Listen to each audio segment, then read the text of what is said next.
గుజరాత్లోని అహ్మదాబాద్కు చెందిన భవిక్కు గాంధీనగర్కు చెందిన పాయల్తో డిసెంబర్ 10న గ్రాండ్గా పెళ్లైంది. ఆ తర్వాత కూడా చిన్న చిన్న వేడుకలు జరిగాయి. అందరూ సంతోషంతో సంబరాలు జరుపుకున్నారు.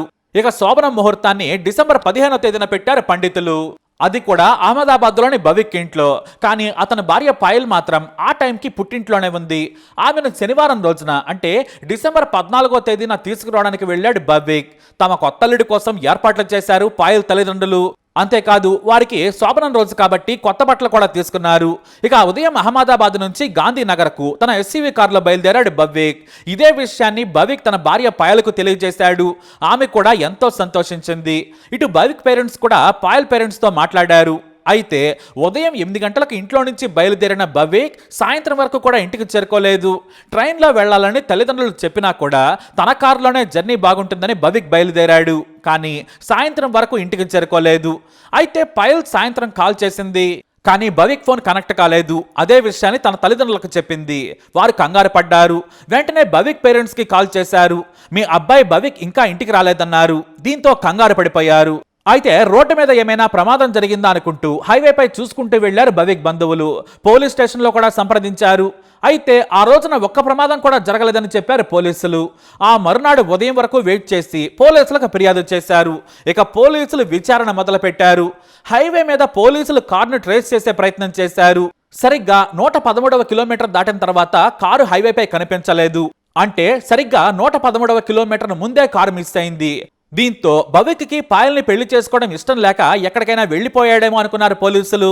కానీ పాయల్ అంటే చాలా ఇష్టమని, అతని గురించి తప్పుగా చెప్పొద్దని పోలీసులకు చెప్పారు తల్లిదండ్రులు. అయినా పోలీసులు అతని కాల్ డేటా తీయటం మొదలు పెట్టారు. పోలీసులు సెర్చ్ చేయగా చివరి కాల్ కల్పేష్ అనే వ్యక్తి నుంచి వెళ్ళినట్లు గమనించారు పోలీసులు. కానీ కల్పేష్ కంటే ముందు అతని భార్య పాయల్ ఫోన్ చేసింది. కానీ ఓ మెసేజ్ పోలీసులకు దారి చూపించింది. ఆ మెసేజ్ ఏంటంటే, నువ్వు హైవే మీద ఉన్న ఓ రెస్టారెంట్కి రా, అక్కడ నీ కోసం వెయిట్ చేస్తూ ఉంటాను అని కనిపించింది. సరిగ్గా 113వ కిలోమీటర్కు 2 కిలోమీటర్ల దూరంలో ఉంది. అయితే ఆ మెసేజ్ ఎక్కడి నుంచి వచ్చిందంటే అతని భార్య పాయల్ నుంచి. దీంతో పోలీసులు పాయల్ను ప్రశ్నించారు. అయితే తాము అక్కడ డిన్నర్ చేయాలనుకున్నాం, కానీ మరుసటి రోజు శోభనం ఏర్పాట్లు జరుగుతున్నాయి, మళ్ళీ ఉదయమే తిరిగి రావాలి, టైం వేస్ట్ అవుతుందని వద్దన్నాడని చెప్పింది. అంతేకాదు పాయల్ తల్లిదండ్రులు పోలీసులకు ఒకటే మాట చెప్పారు. మా అమ్మాయిని అనుమానించకండి, రోజంతా మాతోనే ఉంది, తన భర్త వస్తున్నాడని స్వయంగా 4-5 రకాల వంటలను కూడా చేసింది, షాపింగ్ కూడా సాయంత్రం వెళ్లాలని రెడీగా ఉంది, కానీ భవిక్ ఇంటికి రాలేదని చెప్పారు.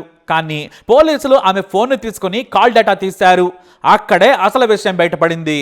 పాయల్ తన ఫోన్ నుంచి ఆ రోజు 11 సార్లు కల్పేష్ అనే వ్యక్తికి కాల్ చేసింది. అతనికి పాయల్కు మధ్య రొమాంటిక్ చాట్ కూడా ఉంది. మరుసటి రోజు శోభనం గురించి కూడా ఆ చాట్లో కల్పేష్తో చెప్పింది పాయల్. ఎవరు ఈ కల్పేష్ అని విచారణ చేయగా తన బావ అని తేలింది. అంటే తన మేనత్త కొడుకు కల్పేష్. అతను చాలా మంచివాడని పోలీసులకు పాయల్ తల్లిదండ్రులు సర్టిఫికేట్ ఇచ్చేశారు. పెళ్లి పనుల్లో సగం అతనే చేశాడని కూడా చెప్పారు. అయితే పాయల్ మెసేజ్ల్లో తేడాలున్నాయి.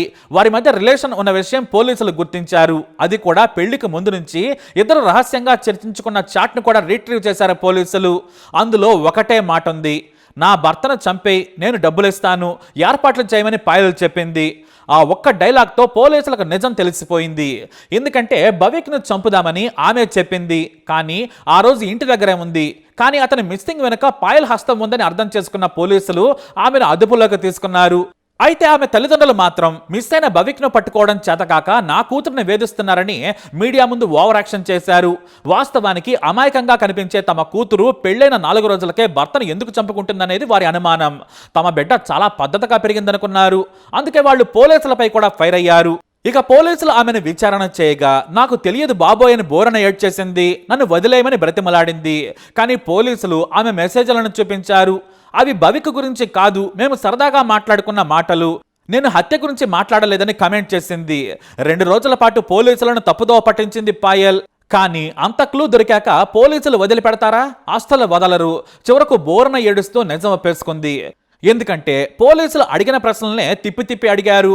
అక్కడ పాయల్ ఈజీగా దొరికిపోయింది.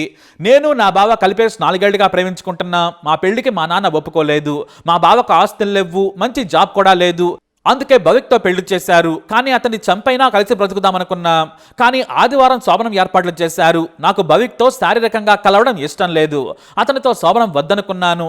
మా బావ కల్పేష్ కూడా మీ ఇద్దరికి శోభనం జరగకూడదన్నాడు. అందుకే శోభనానికి ముందే హత్య చేయాలనుకున్నాం. అందుకే అతను ట్రైన్లో వస్తానంటే నేనే కారులో రమ్మని బలవంత పెట్టాను. ఎందుకంటే కిడ్నాప్ చేసి హత్య చేయాలనుకున్నాం. సరిగ్గా నేను ప్రేమతో కారులో రమ్మన్నాను. ఎందుకంటే హైవే మీద నా కోసం నా బావ కల్పేష్తో ఎదురు చూస్తూ ఉంటాడు. అక్కడ లంచ్ చేద్దామని చెప్పాను. అక్కడి నుంచి కారులో కలిసొద్దామని చెప్పాను. అతను కూడా సరేనన్నాడు. కానీ నేను వెళ్ళలేదు. వాస్తవానికి ఆ రెస్టారెంట్ దగ్గర నేనుండను. మా బావ కల్పేష్ తన ఇద్దరు ఫ్రెండ్స్తో వెయిట్ చేస్తుంటాడు. అక్కడే భవిక్ను మాటల్లో దించి కారులో ప్రయాణం మొదలుపెట్టారు. ఓ చోట మూత్రం వస్తుందని కల్పేష్ కారు ఆపించాడు. అక్కడే కారులోనే మెడకు తాడు బిగించి హత్య చేశారు. ఆ తర్వాత మృతదేహాన్ని నర్మదా కాలువలోకి విసిరేశారు. ఆ తర్వాత అంటే భవిక్ను విసిరేసిన తర్వాత కారును ఓ తోటలో వదిలేసి నా దగ్గరకు వచ్చాడు కల్పేష్. భవిక్ను చంపేశానని చెప్పి తన ఇంటికి వెళ్ళిపోయాడు. పోలీసులు తమను పట్టుకోకుంటే కల్పేష్తో జీవితాంతం బ్రతకాలనుకున్నాను. కానీ ఇలా దొరికిపోయాం. ఇప్పుడు జైలుకి వెళ్తున్నామని బోరున విలపించింది పాయల్. నువ్వు నీ బావతో లేచిపోతే సరిపోయేది కదా, ఎందుకు అమాయకుడిని చంపావన్నారు పోలీసులు. కానీ ఆమె దగ్గర సమాధానం లేదు. పాయల్ చెప్పిన వివరాలతో కల్పేష్ను అదుపులోకి తీసుకున్నారు. ఆ తర్వాత అతని ఫ్రెండ్స్ని కూడా అరెస్ట్ చేసి జైలుకు పంపారు. ఒక శోభనం భవిక్ ప్రాణం తీసింది. తన ప్రియురాలు వేరే వ్యక్తితో శోభనం చేసుకోవద్దనేది కల్పేష్ ఆలోచన. ఇక ఇష్టం లేని భవిక్తో శారీరక సుఖం వద్దనుకుంది పాయల్. ఇద్దరు కలిసి అతన్ని చంపితే శోభనం కూడా ఉండదనుకున్నారు. కానీ ఎంతో సంతోషంగా తన కారులో భార్య చెప్పిందని వచ్చిన అతన్ని దారుణంగా హత్య చేయించింది. ఇక తమ కూతురే భర్తను చంపిందని తెలిసి బోరున విలపించారు ఆమె తల్లిదండ్రులు. మరోవైపు భవిక్ కుటుంబ సభ్యులు వారి ఇంటి మీద దాడి చేశారు. సమయానికి పోలీసులు రావడంతో పెనుముప్పు తప్పింది. లేదంటే వాళ్ళు కూడా హత్యలు చేసేవారే. గుజరాత్లో ఈ ఘటన సంచలనంగా మారింది. ఎవరైనా సరే ప్రేమిస్తే ధైర్యం చేసి వెళ్ళిపోవాలంతే. లేచిపోవడానికి ధైర్యం చాలదు, కానీ ప్రాణం తీసేందుకు మాత్రం వచ్చేస్తుంది. ఎందుకంటే ఆస్తి కోసం. పెళ్లికి ముందే తన తల్లిదండ్రులతో చెప్పే ధైర్యం చేస్తే సరిపోయేది. ఇంత చిన్న వయసులో హత్య ఆలోచన ఏంటి? ఇక హత్య చేసిన తర్వాత ఆమె జీవితంలో ఎక్కడ సుఖంగా ఉంటుంది? సమాజమే వెలివేస్తుంది. ఇవన్నీ కూడా తెలియక చేసే మూర్ఖపు పనులే. మరి ఈ కొత్త పెళ్లి కూతురు చేసిన పనిపై మీరేమంటారు? మీ అభిప్రాయాన్ని కమెంట్ ద్వారా తెలియజేయండి. ఈ వీడియోపై అప్డేట్స్ కోసం మా ఛానల్ ఫాలో అవ్వండి. అలాగే తప్పకుండా సబ్స్క్రైబ్ చేసుకోండి.